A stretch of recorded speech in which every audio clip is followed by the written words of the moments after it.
السلام عليكم ورحمه الله وبركاته. معاكم عزه من قناه ست الحته. اخباركم ايه يا جماعه؟ عاملين ايه النهارده؟ بقى جايين بطريقه مختلفه. يعني قلنا ان طبعا بما ان المدارس قربت واحنا ملخومين بقى هنعمل ايه، سندوتشات وهنعمل ايه مش عارفه ايه. وبما ان العيال بيحبوا اللانشون فاحنا ايه قلنا نعمل لانشون في البيت زي ما انتم شايفين كده اهوت.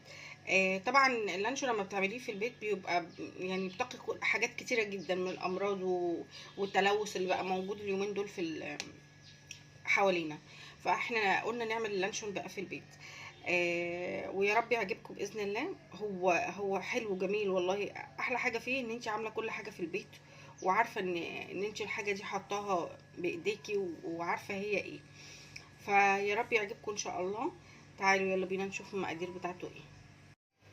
هنسمي الله يا جماعه. بصوا احنا عايزين عشان نعمل اللانشون اللحمه عايزين ربع لحمه مفرومه تكون حمراء، واربع بيضات، وعايزه نص كوبايه سميد. السميد ده يا جماعه بتاع البسبوسه. تمام. عايزه كمان 4 مثلثات جبنه على حسب ما انت بتحبي الجبنه اللي تجيبيها. وممكن كمان الجبنه الكريمي ممكن تحطي 4 معالق، بيعوض عنها بمعلقه يعني. البهارات بتاعتنا ديت توم باودر، كمون معلقه، بس معلقه توم كبيره، فلفل اسود، والكمون معلقه كمون، بابريكا، وعايزه كمان كزبره ناشفه برضو معلقه، والملح. كل ده بقى طبعا هننزل بيه واحده واحده بقى في ايه، في الكبه. هننزل باللحمه اهي زي ما انتم شايفين. اللحمه بتاعتنا كده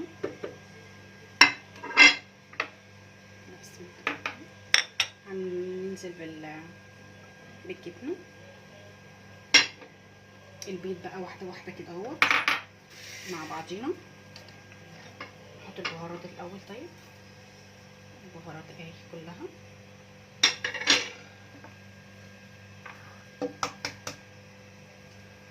بيضه واحده واحده كده يا جماعه عشان ممكن البيض يطلع في بيضه كده مش واحده واحده كده مع نفسنا.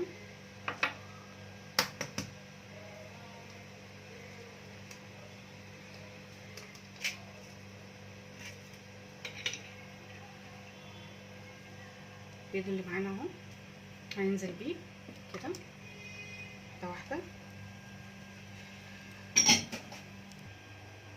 بصوا يا جماعه هننزل اخر حاجه بقى ايه بالسميد بتاعنا. ننزله كده اهوت ونضربه بقى في الكبه.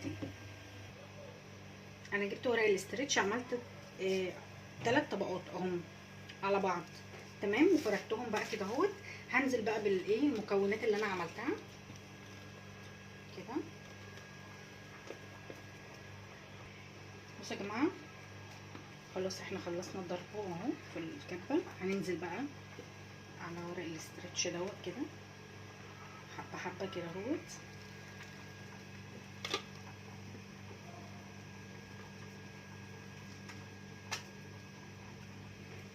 زي ما انتم شايفينه كده.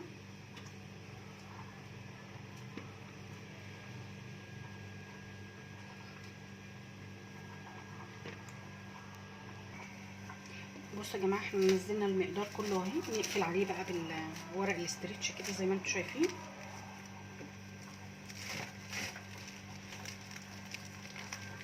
كده. ونبرمه بقى كده اهوت زي ايه اللانشون اللي احنا بنجيبه كده اهو.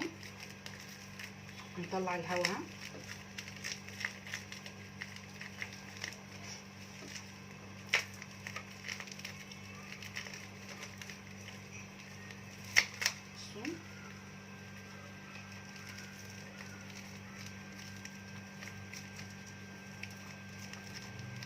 كده. نطلع الهواء كده.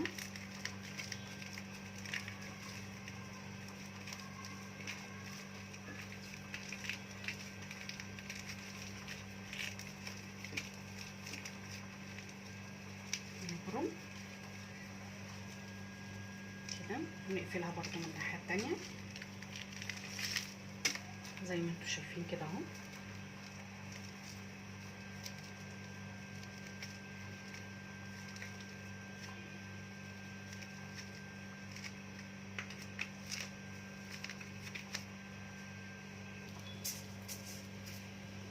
احنا فردنا ورق ألمونيا كمان، واهو هنجيبها بقى كده اهوت.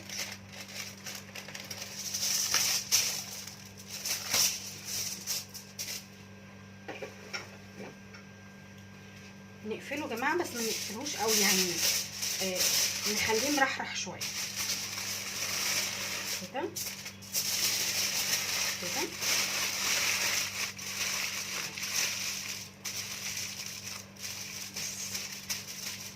بصوا يا جماعه، احنا جبنا حله اهو، والمفروض فيها ميه، والميه غلت اهيت. هننزل بقى دلوقتي باللانشون بتاعنا اهو كده، ونسيبها بقى يعني بالظبط كده ساعه الا ربع، ونقلب فيها يمين وشمال كده اهو عشان خاطر يستوي كويس، ونشوفه بقى بعد ما يطلع. المفروض ان هو بعد ما يطلع من هنا ندخله التلاجة ساعتين على الاقل قبل ما نقطعه. تمام، هنستنى بقى نشوفه شكله هيبقى عامل ازاي. بصوا يا جماعه، ادينا طلعناه من التلاجة، بس طبعا لما سلقناه بقى وكده اهوت، انا قلت احطه ساعتين يعني، بس بصراحه انا سبته طول الليل عشان البهارات بتاعته وكده اهوت ياخد منها يعني، يبقى طعمه احلى. فاحنا هنفتحه معاكم اهو دلوقتي. هو الاحلى في الموضوع ان الحاجه انت اللي عاملاها بايديكي. طبعا انتوا عارفين اللانشون ده وحاجات كتيره قوي بتبقى مصنعه، بتبقى المفروض ان انت خايفه منها ومرعوبه منها وانت بتجيبيها تاكليها لعيالك، بس هيعجبكم وطعمه رهيب والله.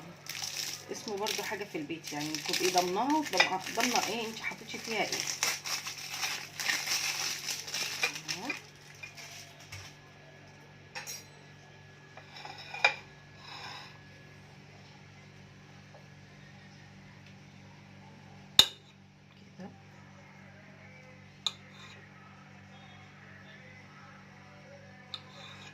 طبعا انا حطيته في الحله وقعدت الميه تغلي عليه كده اهوت، سبته بصراحه ساعه مش ساعه الا ربع.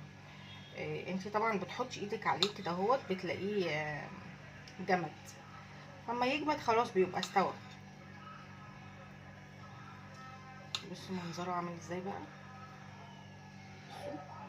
ما تقوليش بقى حاجات من بره، مش حاجات من بره، انت حاطه الحاجات كلها بمكوناتك، انت اللي حطاها، بهاراتك انت اللي حطاها، لحمتك انت اللي حطاها، حتى الجبنه انت اللي حطاها.